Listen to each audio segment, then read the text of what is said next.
नमस्कार, सांकेतिक भाषा के इस विशेष बुलेटिन में आप सभी का स्वागत है। मैं हूं ऋतु वर्मा, मेरे साथ हैं एचआई एंकर दीपाली। खबरों की शुरुआत करें उससे पहले नजर डालेंगे हेडलाइंस पर।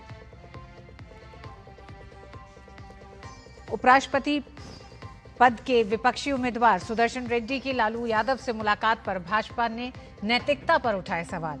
रविशंकर प्रसाद ने कहा, चारा घोटाले के दोषी लालू प्रसाद से मिलकर देश की आत्मा बचाने की बात न करें रेड्डी।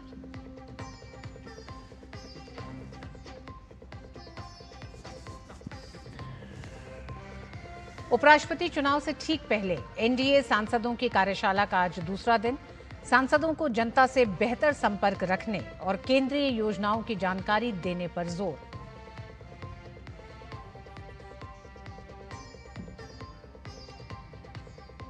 भारत और इजराइल के बीच निवेश समझौता। केंद्रीय वित्त मंत्री निर्मला सीतारमण और उनके इजरायली समकक्ष ने किए समझौते पर हस्ताक्षर।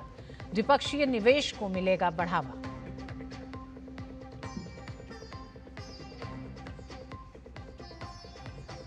नेपाल में सोशल मीडिया बैन के खिलाफ हिंसक हुआ जेन जी का प्रदर्शन। 14 की मौत, कई अन्य घायल। न्यू बानेश्वर स्थित संघीय संसद परिसर में घुसे प्रदर्शनकारी। पीएम ने बुलाई मंत्रिपरिषद और राष्ट्रीय सुरक्षा परिषद की आपात बैठक।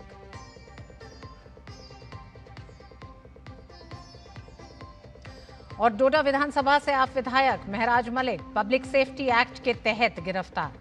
विधायक पर बाढ़ के दौरान राहत कार्यों के समय अफरा तफरी फैलाने का आरोप। मलिक के खिलाफ विभिन्न थाना क्षेत्रों में 18 एफआईआर हैं दर्ज।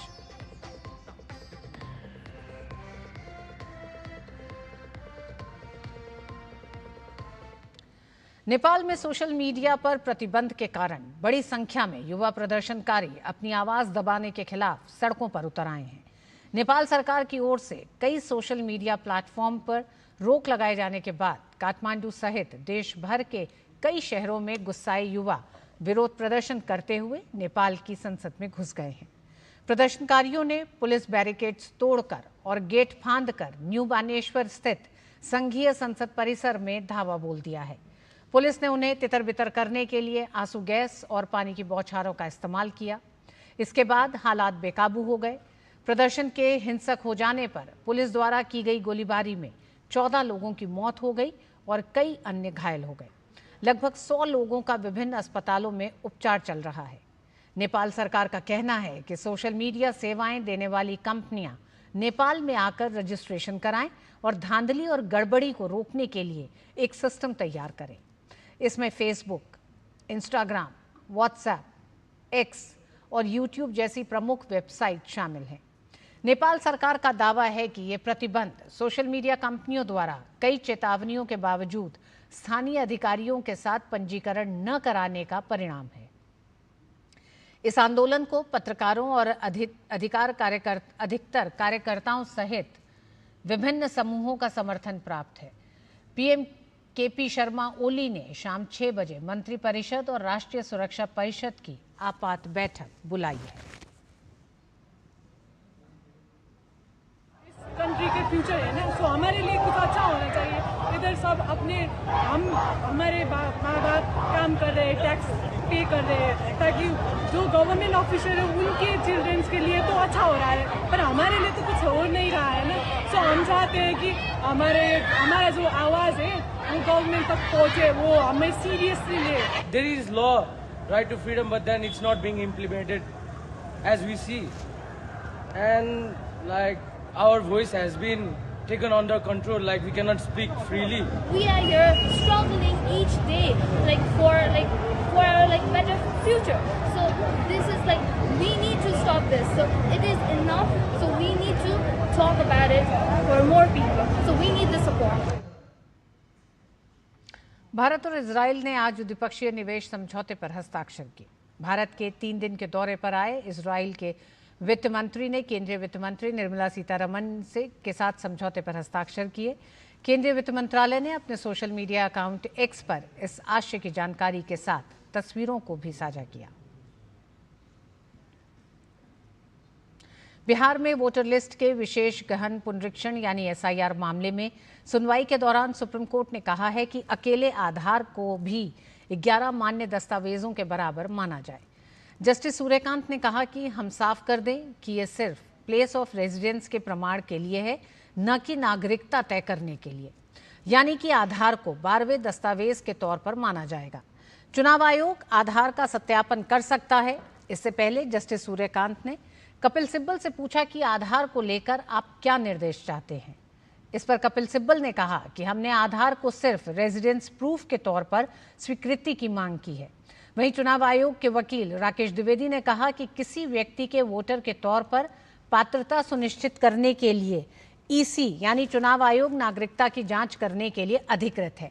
सिब्बल ने मांग की कि अकेले आधार को भी 11 मान्य दस्तावेजों की तरह स्वीकार किया जाए।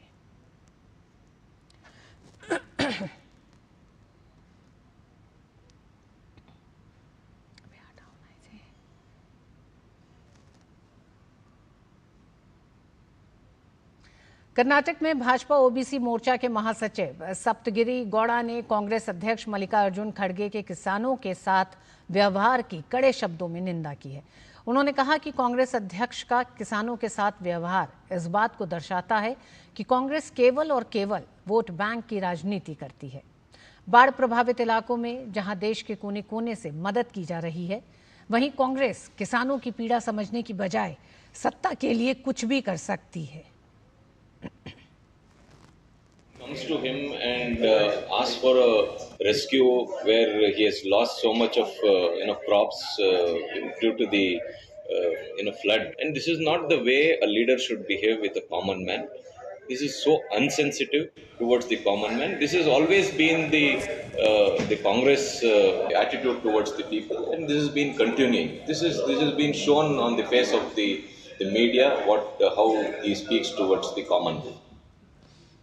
श्रम एवं रोजगार मंत्रालय और क्विकर जॉब्स ने नई दिल्ली में एक समझौता ज्ञापन एएमयू पर हस्ताक्षर किए, जो राष्ट्रीय करियर सेवा एनसीएस पोर्टल के माध्यम से रोजगार क्षेत्र में रोजगार संबंधों को मजबूत करने की दिशा में एक महत्वपूर्ण कदम है।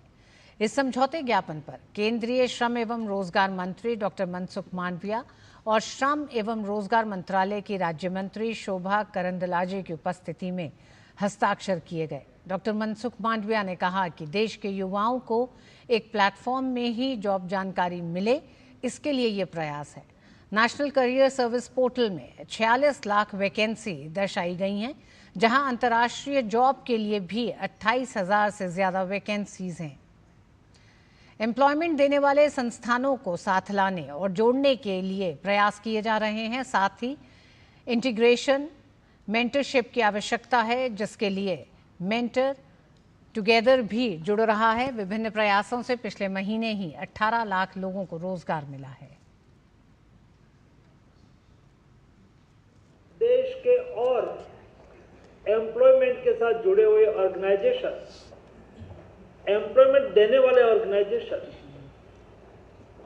प्लेटफॉर्म प्रोवाइड करने वाले organisation national career service portal के साथ इंटीग्रेटेड हो, इसके लिए पिछले 1 साल में बहुत कुछ प्रयास करा गया।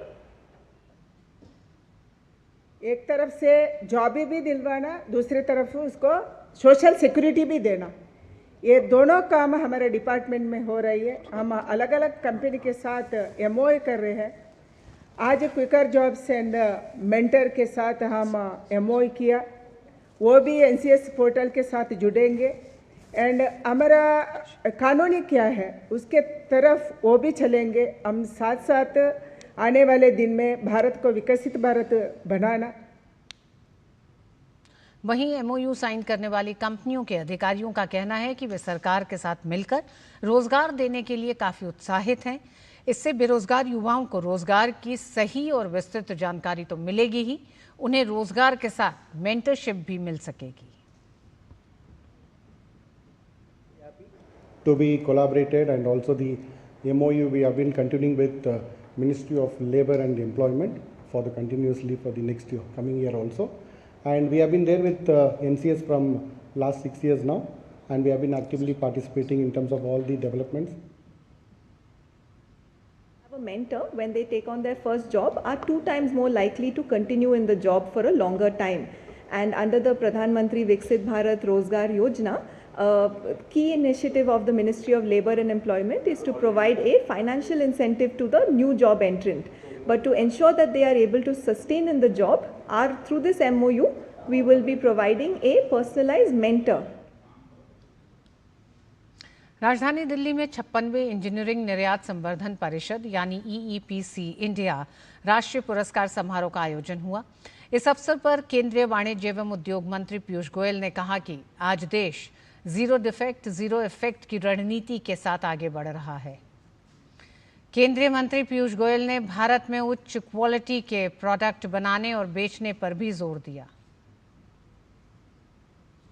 विश्वास है कि जो लक्ष्य लेके हम चले हैं कि भारत को जीरो डिफेक्ट जीरो इफेक्ट से हमें सुशोभित करना है। भारत का जो सामान बनेगा, भारत से जो वस्तु, चाहे डोमेस्टिक इंडस्ट्री के लिए हो, चाहे विदेश के लिए हो, निर्यात हो या भारत के कारोबार में बिक रहा हो, हमें उसमें सुनिश्चित करना है कि अच्छी गुणवत्ता का सामान, हाई क्वालिटी प्रोडक्ट्स भारत में बने, भारत में बिके। केंद्रीय मंत्री पीयूष गोयल ने जीएसटी सुधारों पर बोलते हुए कहा कि यह सुधार उपभोक्ताओं में ऊर्जा देने का काम करेगा। उन्होंने कहा इससे घरेलू मांग बढ़ेगी और भारत की अर्थव्यवस्था ज्यादा तेजी से आगे बढ़ेगी। व्यापक बदलाव जीएसटी पे, गुड्स एंड सर्विसेज टैक्स को सरल बनाना, सुविधाजनक बनाना, हमारे उद्योग जगत को और आगे बढ़ने के लिए एक साझेदार के रूप में जीएसटी ने बहुत महत्वपूर्ण योगदान दिया है। और जो दरों में कमी की गई है, the rate cuts along with simplification, ये जो भारत के अंदर उपभोक्ताओं के बीच में एक और ऊर्जा देगा, डोमेस्टिक डिमांड को और बढ़ाएगा, उससे भारत की अर्थव्यवस्था आगे और तेजी से बढ़ेगी। और बुलेटिन में वक्त एक छोटे से ब्रेक का।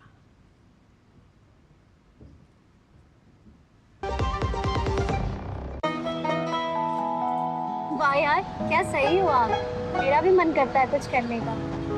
मन करता है तो करो। घर की चीजों से टाइम ही नहीं मिलता और हूँ सिर्फ 10वीं पास। आप LIC की बीमा सखी योजना के साथ जुड़ सकती हो। मैं LIC एजेंट बन सकती हूँ। पूरी ट्रेनिंग भी मिलेगी, मंथली स्टाइपेंड भी मिलेगा। स्टाइपेंड भी? ऊपर से कमीशन अलग। LIC बीमा सखी योजना से जुड़ने के लिए अपनी नजदीकी LIC शाखा से संपर्क करें। LIC बीमा सखी योजना, अपनी शुरुआत अपने हिसाब से। जब धरती चीर कर निकलता है लोहे का पत्थर और मिलता है मोंगिया के जोश से, फिर तपता है, पिघलता है और बनता है फौलाद। अब होता है सरिया सारी खूबियों के साथ। मोंगिया स्टील, मजबूत देश का मजबूत सरिया। डोडा विधानसभा क्षेत्र के विधायक महराज मलिक को सोमवार को पब्लिक सेफ्टी एक्ट PSA के तहत गिरफ्तार कर एक अज्ञात स्थान पर भेज दिया गया। गिरफ्तारी डाक बंगला डोडा में हुई। अधिकारियों के अनुसार मलिक पर आरोप है कि उन्होंने सोशल मीडिया पर भड़काऊ पोस्ट के जरिए आम जनता में भ्रम और अफरा तफरी फैलाने का माहौल पैदा किया, जबकि प्रशासन क्षेत्र में हाल ही में आई बाढ़ के बाद राहत और पुनर्वास कार्यों में जुटा हुआ है। डोडा के उपायुक्त हरविंदर सिंह ने गिरफ्तारी की पुष्टि करते हुए बताया कि विधायक के खिलाफ विभिन्न थानों में 18 FIR दर्ज हैं। हालांकि PSA के तहत की गई ताज़ा गिरफ्तारी का सीधा कारण गांव केंचा में एक स्वास्थ्य केंद्र के कामकाज में कथित हस्तक्षेप को बताया गया है। मीडिया रिपोर्ट्स के अनुसार मलिक ने जबरन स्वास्थ्य केंद्र से दवाएं और उपकरण कब्जे में ले लिए और केंद्र को स्थानांतरित करने की मांग की। इस घटना के बाद जिला प्रशासन ने FIR दर्ज की, जिसके बाद विधायक ने सोशल मीडिया पर DC डोडा के खिलाफ अपमानजनक टिप्पणियां की। इस घटना से सरकारी कर्मचारियों में भारी नाराजगी फैल गई और जिले भर में विधायक के खिलाफ विरोध प्रदर्शन हुए। प्रशासन का कहना है कि विधायक की लगातार उकसाने वाली गतिविधियों और गंभीर आरोपों को देखते हुए PSA के तहत उन्हें हिरासत में लेने का निर्णय लिया गया। उत्तर प्रदेश के सहारनपुर में आज मुख्यमंत्री योगी आदित्यनाथ ने उत्तराखंड, पंजाब, हिमाचल प्रदेश के बाढ़ पीड़ितों के लिए 48 राहत सामग्री वाहनों को हरी झंडी दिखाकर रवाना किया। इस दौरान अपने संबोधन में सीएम योगी ने कहा कि पिछले कुछ दिनों से अतिवृष्टि, बिजली गिरने और बादल फटने की अनेक घटनाओं के कारण उत्तराखंड और हिमाचल प्रदेश के अनेक स्थानों पर बाढ़ के हालात बने हुए हैं। सीएम योगी ने कहा कि राज्य और केंद्र सरकार बाढ़ पीड़ित परिवारों की मदद के लिए हर संभव प्रयास कर रही है। उन्होंने कहा कि उत्तर प्रदेश सरकार और प्रदेश के नागरिकों की ओर से संवेदनाओं को राहत सामग्री के रूप में हमने 48 ट्रकों को उत्तराखंड, हिमाचल प्रदेश और पंजाब में बाढ़ पीड़ितों की मदद के लिए भेजा है। साथ ही हम अपने प्रतिनिधियों को भी वहां भेज रहे हैं, जो कि वहां के पीड़ित नागरिकों को उत्तर प्रदेश वासियों की संवेदना और इस राहत सामग्री का लाभ उपलब्ध करवाने में सहयोग करेंगे। इसके अलावा अगर अन्य सहयोग की आवश्यकता पड़ेगी तो उत्तर प्रदेश सरकार और प्रदेश की 25 करोड़ जनता हर पीड़ित के साथ खड़ी है। इन 48 ट्रकों को उत्तराखंड, हिमाचल और पंजाब भेजने के लिए आज हम लोगों ने अपने इन 3 प्रतिनिधियों को हम साथ में भेज रहे हैं। मुझे पूरा विश्वास है कि तीनों जगहों पर हमारे लोग जाकर के वहां के पीड़ित नागरिकों को उत्तर प्रदेश वासियों की संवेदना और इस राहत सामग्री का लाभ उपलब्ध करवाने में सहयोग करेंगे। इस सब के बावजूद अन्य सहयोग की आवश्यकता पड़ेगी तो उत्तर प्रदेश सरकार और उत्तर प्रदेश की 25 करोड़ जनता हर पीड़ित के साथ खड़ी है। उन्हें हर प्रकार का सहयोग करने के लिए पूरी तत्परता के साथ कार्य करेगी। मथुरा वृंदावन में यमुना नदी का जलस्तर तेजी से बढ़ रहा है, जिससे बाढ़ के गंभीर रूप ले लिया है। परिक्रमा मार्ग का बड़ा हिस्सा जलमग्न हो गया है और कात्यायनी माता मंदिर तक पानी पहुंच चुका है। हथनी कुंड और ओखला बैराज से छोड़े गए पानी के कारण सदर बाजार, औरंगाबाद, हंसगंज जैसे कई इलाकों में पानी भर गया है। वहीं प्रशासन राहत और बचाव कार्य में जुटा है। कई गांव खाली कराए जा चुके हैं और स्टीमर से राहत सामग्री पहुंचाई जा रही है। इस संबंध में मथुरा के एसडीएम अभिनव जैन ने बताया कि बाढ़ ग्रस्त इलाकों से लोगों को निकाला गया है। प्रभावित लोगों को मूलभूत सुविधाएं प्रदान की जा रही हैं। वहीं लोगों ने अपना दुख साझा करते हुए बताया कि घरों में बाढ़ का पानी आने से दिक्कतों का सामना करना पड़ रहा है। लोगों का जनजीवन अस्त व्यस्त हो गया है। लोग अपना घर छोड़ने को मजबूर हैं। इसके अलावा लोगों ने प्रशासन की सराहना करते हुए कहा कि उन्हें सभी सुविधाएं उपलब्ध कराई जा रही हैं। मथुरा तहसील में लगभग 12 बाढ़ चौकी बनी हुई है। उसमें से ये एक बाढ़ चौकी है लक्ष्मी गार्डन में। यहाँ पर आसपास के क्षेत्र में जहाँ गणेशपुरम, शिवजी कॉलोनी, इन सब कॉलोनी के लोगों को निरंतर पिछले 10 दिनों से सूचना देकर, गश्त लगाकर ये बताया गया है कि जलस्तर बढ़ने वाला है, तो बाढ़ शरणालय में आके यहाँ पे रुक जाए और अपने घरों में ना रहे। काफी हद तक लोग यहाँ आ गए हैं। लगभग 200-250 के करीब यहाँ लोग हैं और भी लोगों को निकाला जा रहा है निरंतर, जिनकी सूचना मिल रही है। और यहाँ पर उनको सभी मूलभूत सुविधाएं उपलब्ध कराई जा रही है। खाने की, पीने की, स्वास्थ्य का मेडिकल कैंप भी यहाँ पे लगाया गया है। हमारी गली में पानी आ चुका है और हमें सुविधा सरकार ने दी है।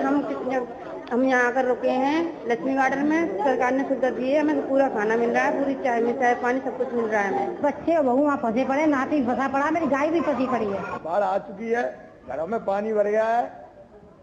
यहाँ लक्ष्मी गार्डन में रुके हुए खाना मिल रहा है, टेंशन बढ़िया, लेकिन घरों की व्यवस्था बिल्कुल खराब है। पानी आ चुका है, कमरे में सामान सबरा खराब हो चुका है।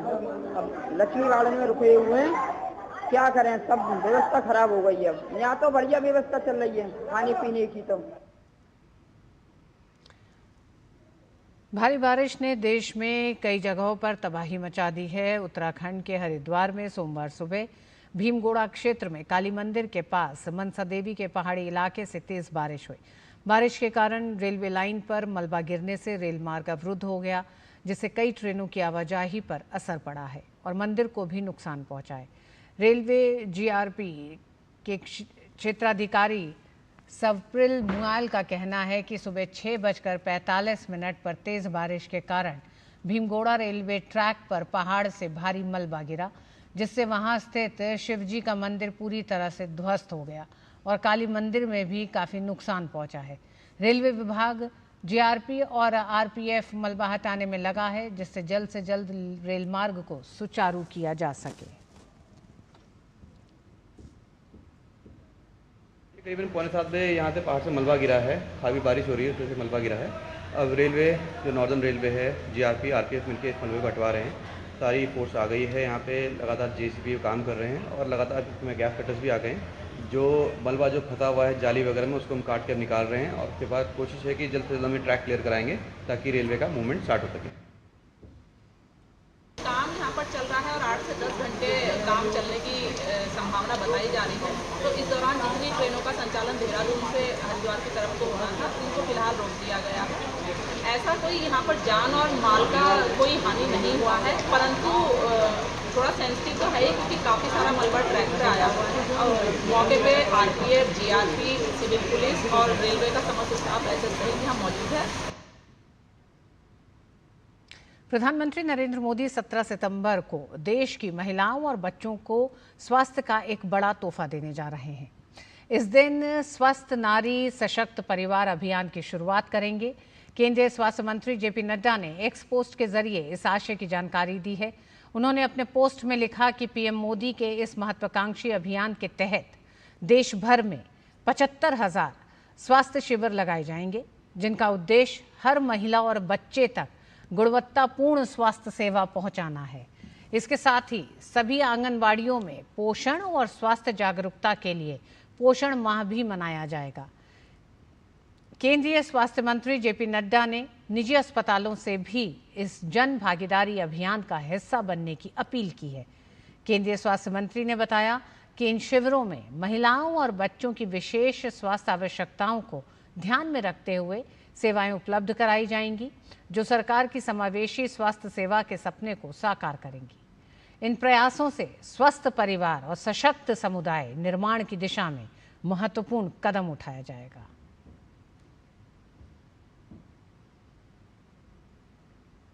बिहार सरकार ने आंगनबाड़ी सेविका और सहायिकाओं के मानदेय को बढ़ाने का निर्णय लिया है।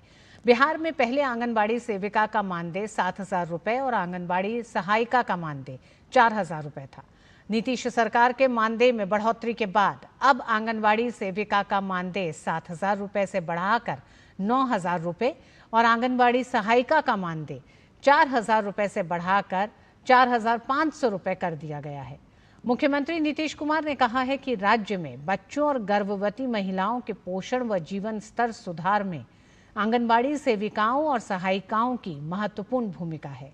उनके योगदान का सम्मान करते हुए मानदेय में वृद्धि का निर्णय लिया गया है। कर्नाटक के मांड्या में रविवार को भगवान गणेश की मूर्ति विसर्जन के दौरान पथराव की घटना से मुद्दूर कस्बे में तनाव फैल गया है। स्थिति को नियंत्रण करने के लिए मौके पर भारी पुलिस बल को तैनात किया गया है। पथराव की घटना के विरोध में हिंदू समर्थक संगठनों ने विरोध प्रदर्शन किया। घटना के बाद स्थिति नियंत्रित करने के लिए पुलिस ने सख्त कदम उठाए। कर्नाटक के गृह मंत्री जी परमेश्वर ने बताया कि इलाके में धारा 144 लागू की गई है और पत्थरबाजी के मामले में कुछ लोगों को गिरफ्तार भी किया गया है। हालात पर लगातार नजर रखी जा रही है। भारतीय जनता पार्टी ने इस पत्थरबाजी की घटना के लिए राज्य सरकार को जिम्मेदार बताया है। केंद्रीय मंत्री प्रहलाद जोशी ने कांग्रेस को घेरते हुए कहा कि कांग्रेस शासित कर्नाटक में हिंदू अपने त्योहार शांतिपूर्वक नहीं मना पा रहे हैं, बल्कि उन्हें पुलिस की बर्बरता का सामना करना पड़ रहा है। उन्होंने मुद्दूर की घटना को चौंकाने वाला और बेहद निंदनीय बताया। उनका कहना है कि हिंसा की ऐसी निर्लजतापूर्ण घटनाएं कांग्रेस की खतरनाक तुष्टीकरण की राजनीति का सीधा नतीजा है, जिसने उपद्रवियों के हौसले बुलंद किए हैं और कानून व्यवस्था को ध्वस्त कर दिया है।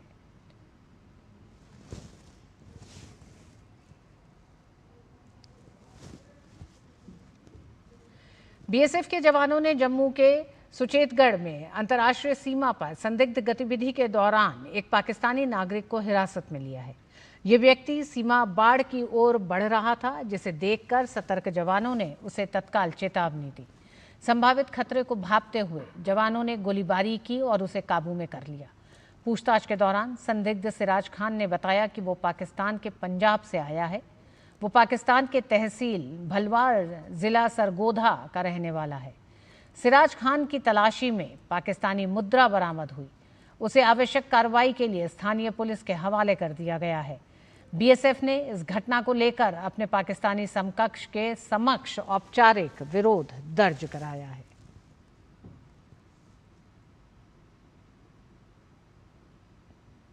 और इस बुलेटिन में बस इतना ही। मुझे और दीपाली को दीजिए अनुमति। नमस्कार।